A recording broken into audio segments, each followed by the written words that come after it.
ఐటీలో ఎంట్రీ కావాలా? Training software engineer గా అజా కోడింగ్ ట్యూటర్ లో 2 వీక్స్ ట్రయల్ పీరియడ్ లో వెంటనే చేరండి. 10th క్లాస్ స్టూడెంట్స్ కి బంపర్ ఆఫర్. ఇంగ్లీష్ మీడియం చదివే విద్యార్థులు తెలుగులోనూ పరీక్షలు రాసేయచ్చు. 10వ తరగతి విద్యార్థులు వారి సౌలభ్యాన్ని బట్టి తెలుగు లేదా ఆంగ్ల మాధ్యమాల్లో పరీక్షలు రాసుకునేందుకు ఆంధ్రప్రదేశ్ రాష్ట్ర ప్రభుత్వం ఈ ఏడాది అవకాశం కల్పించింది.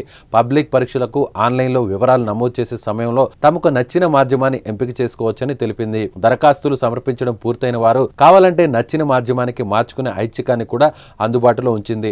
అన్ని ప్రభుత్వ పాఠశాలలో 1 నుంచి 6 తరగతుల విద్యార్థులను ఒకేసారి ఆంగ్ల మాధ్యమంలోకి మార్చుతూ గత వైఎస్ఆర్సీపీ ప్రభుత్వం 2020-21లో ఆదేశాలు జారీ చేసింది. అయితే ఆంగ్ల మాధ్యమం అమలుపై సుప్రీంకోర్టులో కేసు దాఖలైనందున ఇంగ్లీష్ మీడియం అని వాడకుండా ఒకే మీడియం అని ఉండాలని ఆదేశించారు.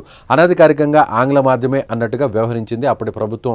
ఒక్కో తరగతి ఆంగ్ల మాధ్యమంలోకి మార్చుతున్నట్టు ప్రకటిస్తూ 10వ తరగతిలోకి వచ్చిన విద్యార్థులు ఆంగ్ల మాధ్యమంలోనే పరీక్షలు రాయాలని నిబంధన పెట్టారు. ఒకే మాధ్యమం అమలు చేయాలని చెప్పడం మినహా ఏ మాధ్యమం అనేది చెప్పకపోవడంతో చాలా వరకు ప్రభుత్వ పాఠశాలలో తెలుగు, ఆంగ్ల మాధ్యమాలను కొనసాగించారు. ఇలా తెలుగు మీడియంలో చదివిన విద్యార్థులు తెలుగులోనే పరీక్షలు రాసేందుకు అవకాశం ఇవ్వాలంటూ వారి తరపున ప్రధానోపాధ్యాయులు కోరడంతో కూటమి ప్రభుత్వం ఈ ఒక్క ఏడాదికి అనుమతినివ్వాలని నిర్ణయం తీసుకుంది.